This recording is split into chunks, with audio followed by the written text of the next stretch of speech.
गणपती बाप्पा मोरया, मंगलमूर्ती मोरया.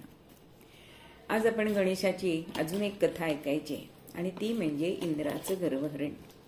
एकदा इंद्र हा राजा, त्याला अगदी देवांचा राजा, संपत्तीचा गर्व झाला, आपल्या राजपदाचा गर्व झाला आणि मी देवांचा राजा आहे, सगळ्यांनी माझ्या आज्ञेतच राहिलं पाहिजे असं जरा त्याचं होतं. आणि त्याच वेळेला कौंडिल्य नावाचे ऋषी मोठे गणेश भक्त होते आणि ते दररोज न चुकता गणेशाला दुर्वा वाहत असत आणि मगच भोजन घेत असत. एकदा ते दुर्वा घेऊन निघालेले असताना इंद्राची आणि त्यांची गाठ पडली. इंद्र त्यांना नमस्कार करून म्हणाला की हे ऋषीवर्या, आज आपण माझ्या घरी भोजन करावं. तेव्हा ते ऋषी म्हणतात की मी आलो असतो रे, पण आज माझा उपवास आहे आणि शिवाय मी गणपतीला दुर्वा वाहिल्याशिवाय काहीही खात नाही. तेव्हा इंद्र मोठ्यांनी हा हा हा हा हसायला लागला आणि काय हो, हे गवत गणपतीच्या डोक्यावर तुम्ही वाहता, त्याशिवाय काही खात नाही? अजबच आहे. तुम्ही एकदा आज या इंद्राच्या घरचा राजेशाही थाट पाहुणचार घ्या.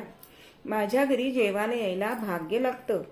भरपूर पोटभर पंचपक्वान्न खा व मी तुम्हाला निघताना सुवर्ण मुद्रा सुद्धा देईन.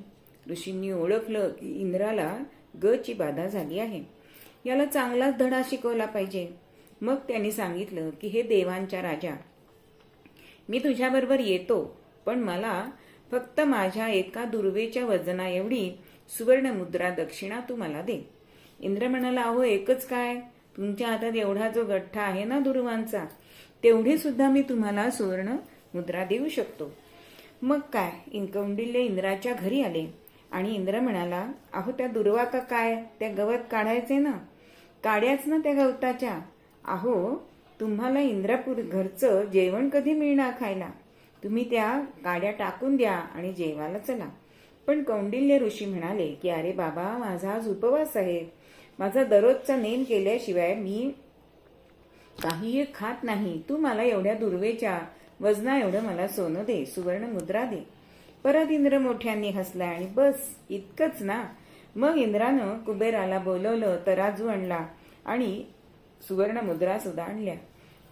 तराजूच्या एका पारड्यात एक गवताचं काडी टाकली दुर्वेची आणि दुसऱ्या पारड्यात एक छोटी सुवर्ण मुद्रा टाकली, पण दुर्वेचं पारडं हे खालीच. मग 10 सुवर्ण मुद्रा टाकल्या तरी पारडं खालीच. मग सगळ्या सुवर्ण मुद्रा ओतल्या तरी दुर्वेचं पारडं हे काही केल्या हालेना. मग इंद्रानी सोन्याच्या लगडी, जर जवाहर